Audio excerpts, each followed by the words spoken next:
Live good morning everyone, this is Ate G and today I will show you on how to activate or kung paano magbayad ng Live Good membership using virtual card which is GoTime. Kasi 'di ba marami tayong option to pay for our membership. We have credit wallet, cryptocurrency, debit or credit card, and today nga is yung virtual card. So magla-login muna tayo sa aking GoTime account. This is a virtual card pero it's very easy to use. Parang GCash lang siya. Pwede nyo siyang loadan sa Robinson, sa Shopwise, and pwede nyo rin i-transfer ang fund nyo from GCash to GoTime. Okay, mag-login na tayo. Yan. So this is my GoTime Bank, virtual bank account. And para makita nyo yung balance nyo, kasi kanina nag-send na sa akin yung i-activate ko. Shout out pala, Ma'am Lani Castro. Ito na yung account mo i-activate natin. So dito, pipindutin nyo lang tong mata na to. It will show you the balance. Okay? And ang information naman na kailangan natin para mag-activate is yung card information. So, eto yon. Yan. Pipindutin nyo lang din yan to show the numbers. Ito yung card number. And then, ito yung expiration date. Ito rin ang security number. Hindi ko na ipapakita sa inyo yung sa akin for my security and privacy. And kapag pala maglo-load kayo ng GoTime nyo, ibibigay nyo lang yung account number. So, dito yun makikita. Here. Pindutin nyo lang yan. So, i-click natin.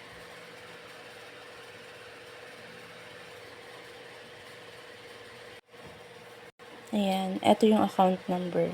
Bliner ko lang for my security. Okay? And to go back, you just have to click itong arrow back na to. Ayan.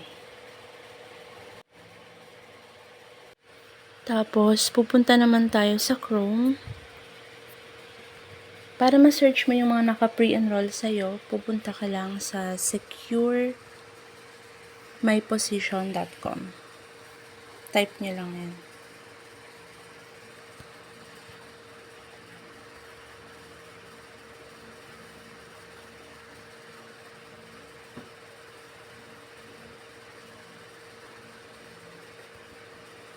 Yan. Tapos, ilalagay nyo lang yung email address nung nag-pre-enroll sa inyo. So, sa akin, ito. lanicastro@gmail.com. Okay? And then, it will show you. Yan. So, since cut off now, we have that is actually tomorrow. We still have 1 day and 5 hours. So, dito, i-click nyo lang yung lock in your position. And then, if you fill out nyo yung information. Ayan. Yung preferred niyang username, preferred niyang password, and we have options to pay monthly or annually for the subscription. Of course, shipping information. Ito, kailangan nyo lang palitan yung drop-down dito kung nasang bansa man siya. Since sa akin nasa Philippines, yan. And then, if you fill out nyo lang yan lahat. Okay? And then dito, since ang gamit natin ay virtual card, ito, click nyo lang yan. Yan. Naka-default na pala siya, credit card. So, yun din yun. Credit card and virtual card. Okay?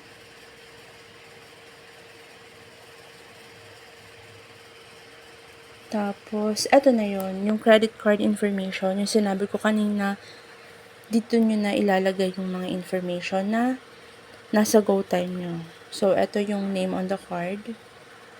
Yung credit card. Eto yung 16-digit. And then, Ito yung credit card type. For this one, this is Visa. And ito naman yung expiration date, yung security code. And let's check. Ito yung address. So, of course, Philippines din to. Kapag na-fill out nyo na yung form, just hit continue. So, ipopause ko muna. I-fill out ko muna yung form. Okay? Ayan guys. So, na-fill out ko na yung form. And, let's just hit continue. This one.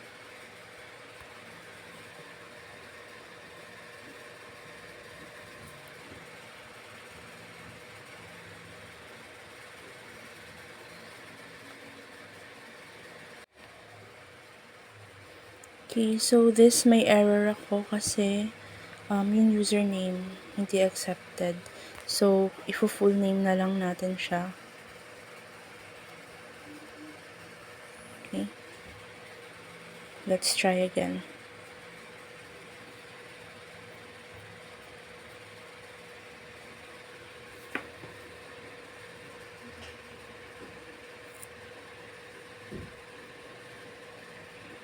Okay. Ayan. So, okay na. Ito na ang kanyang username. Ito din yung payment information na ginamit ko. Shipping info. And then, ito, kailangan lang i-check yung tick box. And then, complete my sign up. Hit nyo lang yan.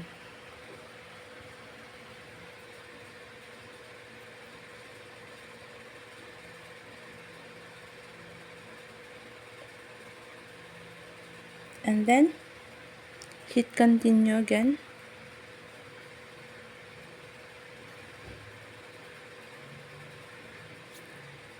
Okay.